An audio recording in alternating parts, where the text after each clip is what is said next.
I would never have actually guessed that I was going to be a vegetable farmer. I think we just have a beautiful life. We work really hard, but we have this diverse farming job. This is The Producers. I'm Anthony Huckstep. Inspired by farmers markets while working as scientists in the US, Stan and Bryony Robert of Fat Carrot Farm started forming a greater connection to the food that fueled their bodies. It led to a yearning to grow their own vegetables, and now they have an organic vegetable farm that supplies some of Hobart's best restaurants. Fat Carrot Farm is run by my wife Bryony and I. We are in southeast of Tasmania. We're about 30 minutes south of Hobart. We're pretty close to the coast in Oyster Cove, which is near to Bruny Island. It's got a really mild climate that's, I guess, moderated by being near the coast. So it never gets really hot here, and we don't get really cold either, like some other parts of Tassie do.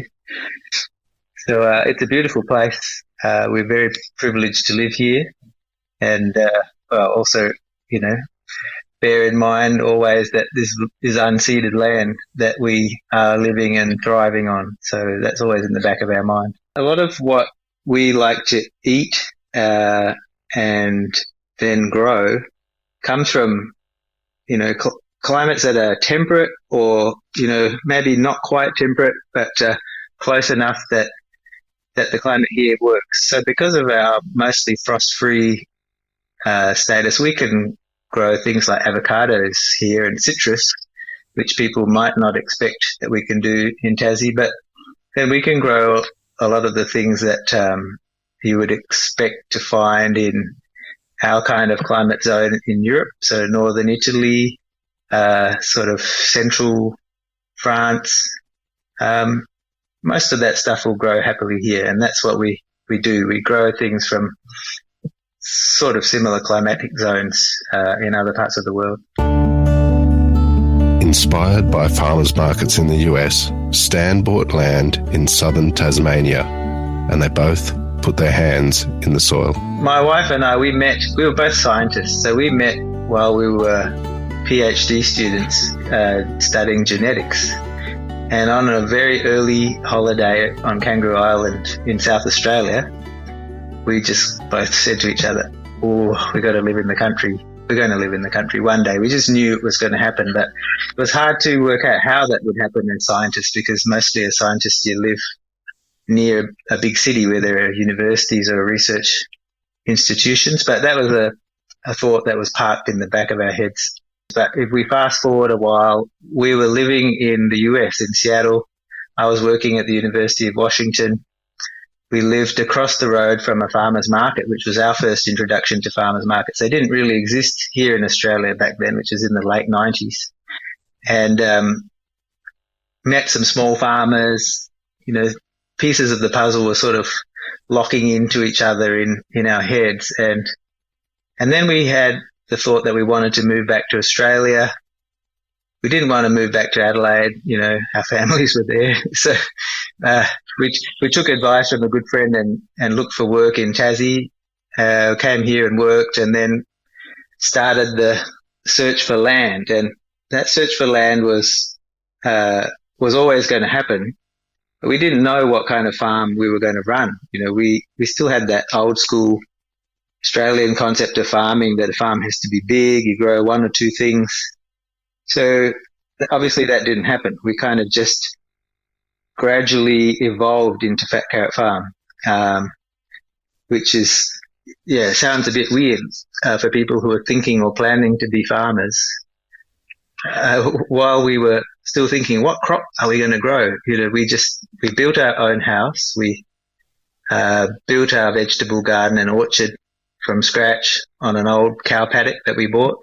And sort of it just grew from there. We realized that we were growing the things that we loved, the things that we had a connection to from all of our travel and eating history. And it just kind of expanded. And then we accidentally were market gardeners one day. When establishing the garden, Stan looked at the sort of produce other countries with similar climate and soil to Oyster Cove grew. Well, the earliest parts establishing the garden were while we still had young children in tow. Our kids had grown up and have left home now. We were building a house, working as scientists and setting up a market garden, which sounds all a bit crazy now. And in retrospect, I'm not sure where we found the energy to do that. But we do like working hard and keeping our brains and bodies active. So that was tough. That was definitely tough. And it was hard to do it on a bit of a budget too. So we were pretty financially conservative. We never took, borrowed money to do the farm. We kind of just scrimped and saved, and then, bought some fencing material and saved again and bought a few hand tools, and it kept going like that. So, which I think is a great model if you can do it. It means you can't get into business quickly, but it also means that we had a business running and making an income, and we didn't have any debt, which is a kind of low stress situation to be in.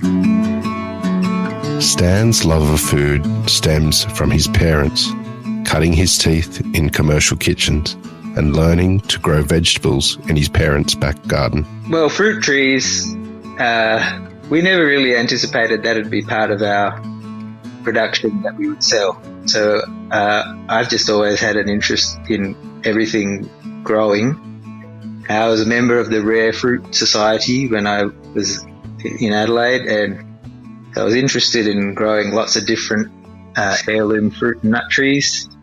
So the plan was just to have an amazing orchard here that would give us fruit and nuts throughout the year, pretty much. And so that's what we did with the fruit trees, and we started planting them when we started building the house. A friend of ours, when we lived in America, said, there's an old English saying that says you need to plant your orchard before you're 40.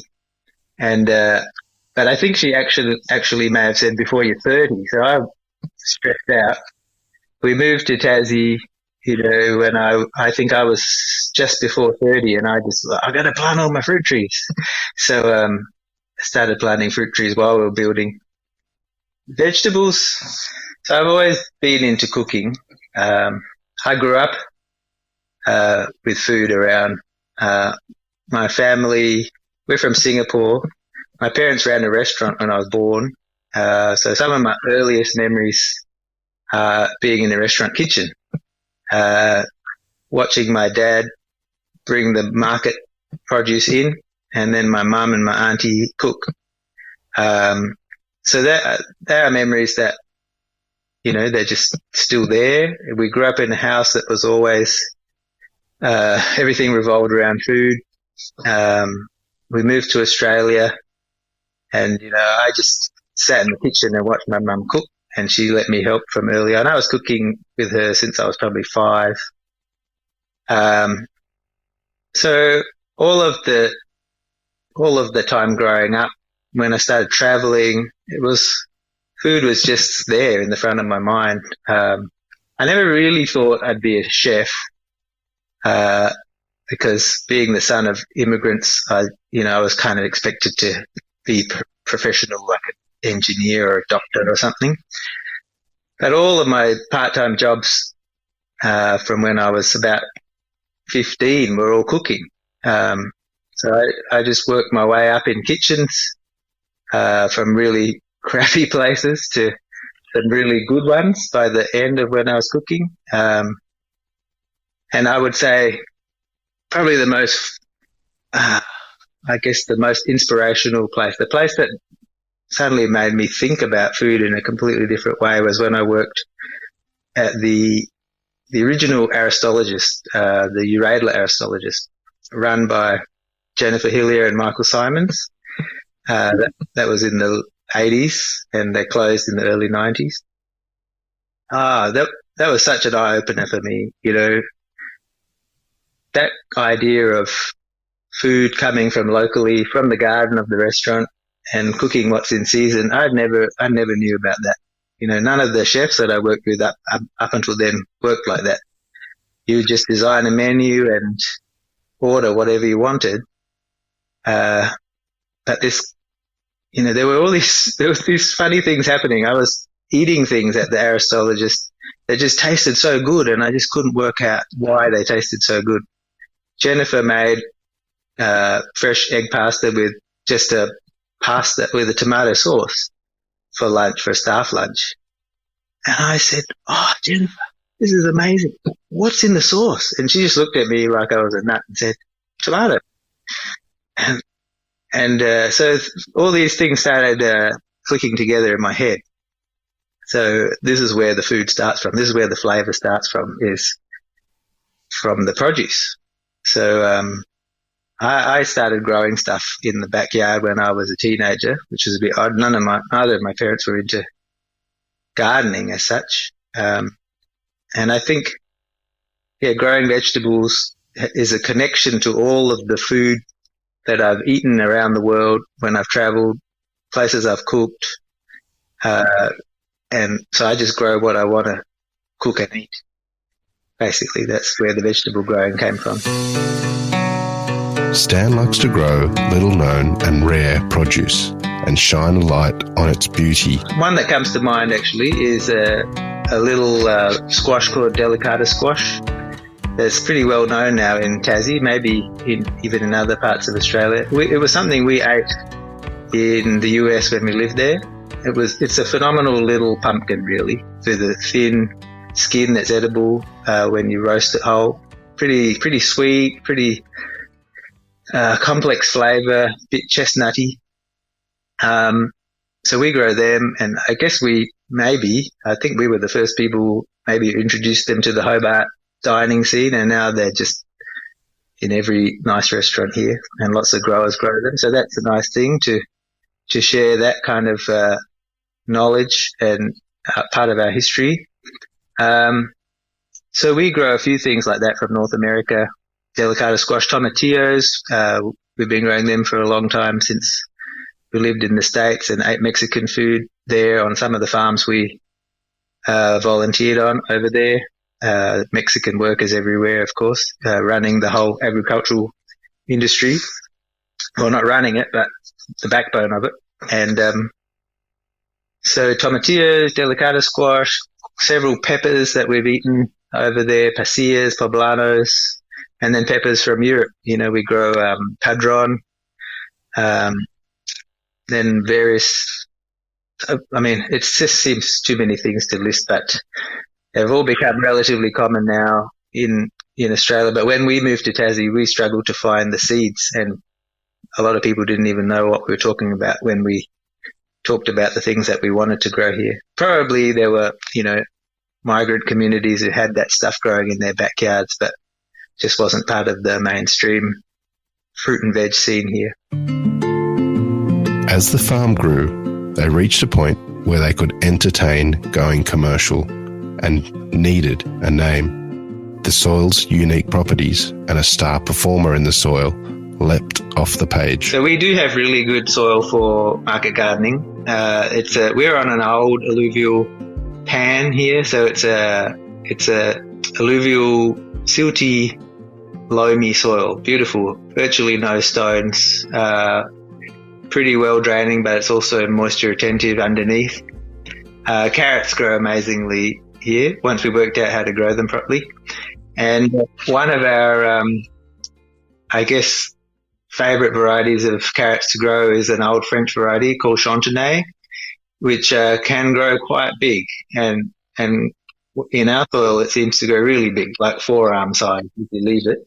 And they stay beautifully tender, and I think they taste better and better as they get bigger. At that time, when we were, at the point of going commercial with the farm, we were sort of thinking of all possible names and, trying to think of evocative and romantic names. And my wife, who's got a similar sense of silly humour as me, she said, "Oh, let's just call it Fat Carrot Farm." And I was like, but that's so lame. And then it just stuck. So, yes. It's a bit awkward in some of the places that cook with our produce. You know, they want to put on the menu where the produce comes from, and it's a bit odd to say Fat Carrot Farm beans or something. It does sound a bit weird because so at one of the places we supply Tom McHugo's. It's our biggest customer and it's our favourite place to go and eat in Hobart. They just refer to us on the menu now as FCF. So maybe it will eventually turn into FCF. But When the problem of excess vegetables became a reality, it forced Stan to look for solutions. as the garden was sort of getting bigger, we were still just growing for ourselves, but I just loved so much growing vegetables and cooking and eating them that we just kept expanding. And we got to a point where, if you try to make sure you grow all your own vegetables, inevitably you'll have excess. And a friend of ours, Zoe Magnus, she was starting a co-op, like a vegetable and produce and dry goods co-op, about 10, 15 minutes south of us in a little hamlet called Woodbridge. She said, oh, well, if you've got spare produce, we'll buy it and put it into the vegetable boxes that we will assemble from other growers. And so we just started selling that way, which was great. And then we just sort of gradually transitioned into selling directly to restaurants and doing our own CSA, community supported agriculture type boxes. After dining in a Hobart restaurant, Stan formed a relationship with a chef who has used Fat Carrot Farm produce ever since. We've sold to a few places in Hobart, and currently the ones we sell to, we've had pretty good long relationships with them. Tom McHugo's, as I mentioned before, run by Tom Westcott as the chef, and Whitney Ball, who runs front of house.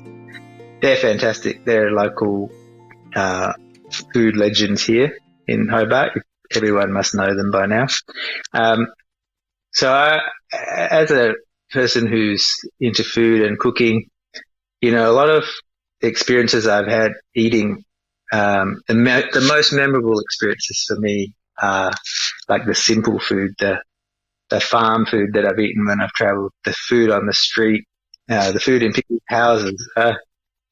I did think that I wanted to cook in fine dining kind of establishment before, but when I look back, I just can't even remember half of those meals. They sort of just blur into nothing. Whereas the most memorable meals for me are the really simple things that I've eaten, as I said, on the street. And so we actually stopped eating out at restaurants for a while. And we went to a restaurant in Hobart though. It was a weird little place called the Pump House, I think it was called. And we just thought, oh, this menu looks good. So we just ordered a bunch of stuff, and it was really good food. And it was like, this is the best meal I've had in a restaurant for a long time. And so I introduced myself to the chef, which was young Tom Westcott. And we sort of kicked up a bit of a relationship there, and eventually I got back in touch with him not that much later when he was head chef at Franklin. Started selling produce to him. And soon after that, he told me that he was moving across the road to start Tom McHugo's with his partner Whitney Ball. And I said, well, I'm selling my produce to you, so I'll move with you.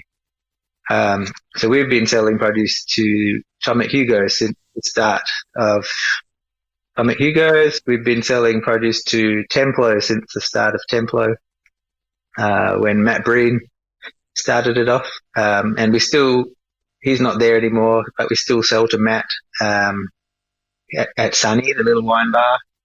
And that's a great place to go for a snack and a glass of wine. And we also sell to Peter Cooksley at Hamlet. Peter's a great person and a really great chef. And, we started selling to him when he was the head chef of Franklin and then have followed him to Hamlet. And Hamlet's such a great, you know about Hamlet. It's such a great social enterprise. They're doing fantastic things for the community and cooking delicious food. So it's another business that we're really happy to support. So the 4 restaurants that we supply to, it just really mesh with us on a personal level, and we love the food they cook. It's the food we'd eat. So makes sense for us to sell our stuff there.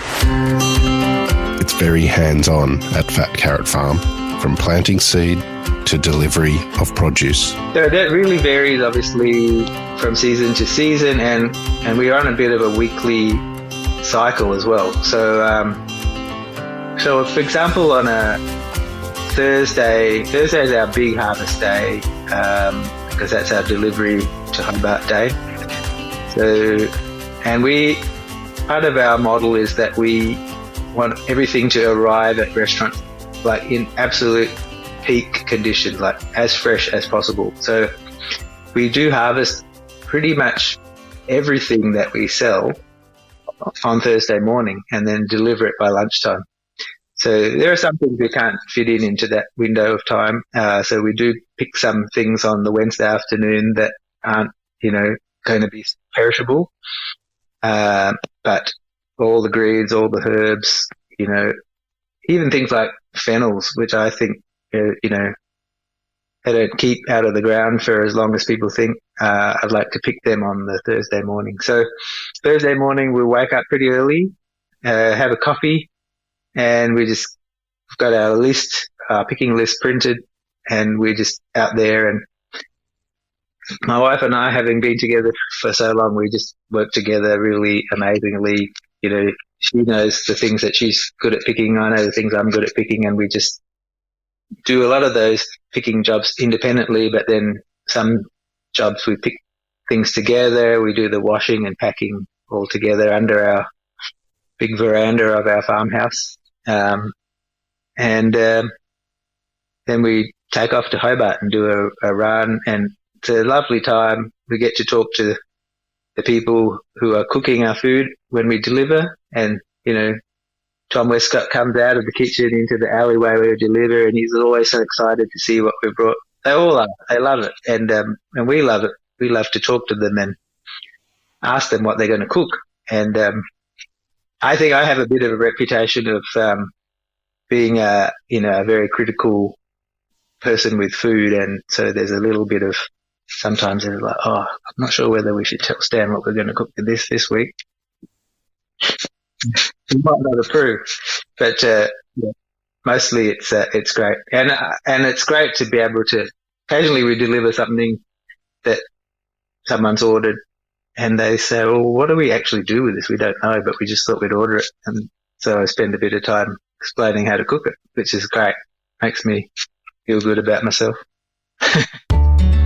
Stan and his wife, Bryony, have built a full circle organic farm that's not only self-sustaining, but connecting with the local community too. We have other parts of the farm that aren't on the market, so to speak.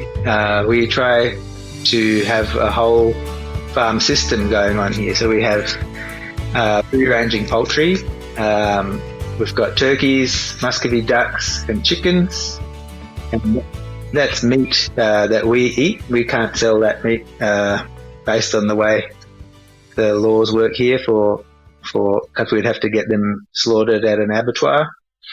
So we have a whole system. We have waste product that goes to the animals. So all the outer leaves, spoiled fruit goes through to the animals. Turkeys love apples. Like it's like they're on crack when they have apples. And so nothing goes to waste here. Then we eat the animals, the animal manure, and everything from the animals gets used either in compost, or we eat it, or goes into the biochar kiln, and the biochar goes into the compost. So we've got, finally, it feels like every piece of this sort of loop farm system has come together after so many years. And thinking back to when I read some of the books on permaculture when I was in my early 20s. It's just such a lovely thing to see. It can all come together, and it can all work together. So we really love that. We do think about how fortunate we are, but it's been a lot of hard work to get to this point, and it's great. Life on the farm has changed Stan, and now he wants to give other young farmers the same opportunities. We will keep doing this for a while, and hopefully, it's pretty hard in hospital world, so I hope the places that we supply will keep going. The chefs that we work with are all pretty young, they're all in their 30s, so I know chefs burn out, but I'd hope to work with the people that we're working with now for a few years. We are outside of the market garden on our property, which is not big, but it's bigger than the market garden. We're trying to regenerate the land here, so we've got plantings of natives to attract birds and insects and increase the diversity. We're managing our pastures in a different way. We're not big enough to have grazing animals like cows or sheep really here to do that, but we are doing it with turkeys. We're regenerating the grasslands here with turkeys, and that's working really well. We would like to grow vegetables forever, I would say, because I always want to eat vegetables and we'll always want to eat our meat. But I guess we will get to a point where the work will get a bit too hard for us physically. I'm not sure when that'll be, and we will start to scale back the market garden. But there is another possibility that Bryony and I have spoken about, and that is to take on a young farmer or a farming couple and transition to them running it. Because one thing we were fortunate with back in the 90s, buying land here in Tassie, it was, they could barely sell land. It was so cheap. And now there's a big obstacle to young farmers wanting to get into the game. It's just the inability to buy land. And so if we can help some young farmers to get into farming, that would be good. We sort of do that already. We have volunteers who come who want to learn. We've helped a few young farmers start off their own places already. But I think it's just getting harder and harder for people to acquire land. So if we can somehow pass the farm on without actually leaving here, pass it on as a working enterprise to some young farmers, that would be something we'd like to work towards.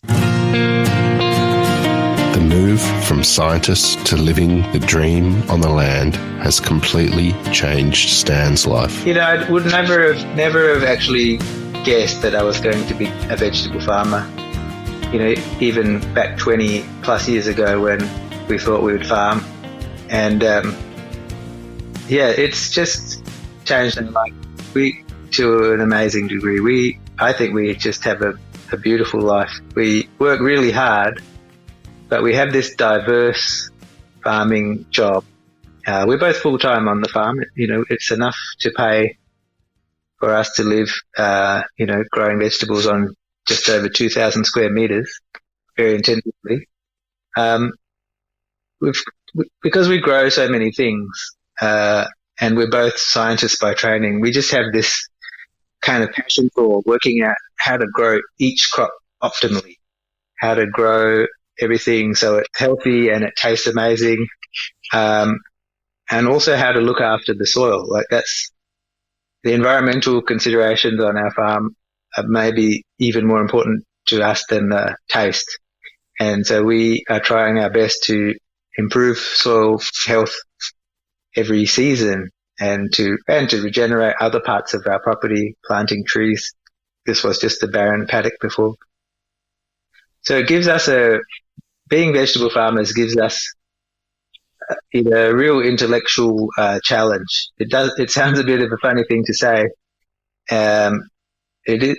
We've got a lot of complex stuff going on at once. We're growing so many different crops that have different requirements, that have different growth periods, and getting that right for every crop. And, we're still learning a lot, but each year we're sort of nailing a new crop. And it's really satisfying intellectually and physically for us, the kind of work that we do.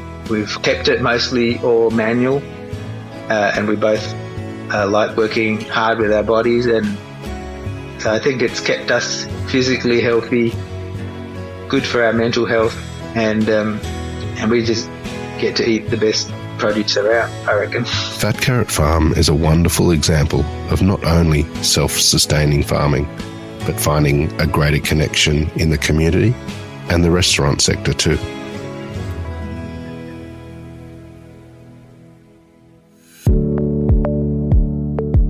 This is The Producers, a Deep in the Weeds production. I'm Anthony Huckstep. Stay tuned as we share the stories of producers, farmers, makers and growers, the true lifeblood of the food industry. Follow us on Instagram at Producers Podcast or email us at producerspodcast@deepintheweeds.com.au.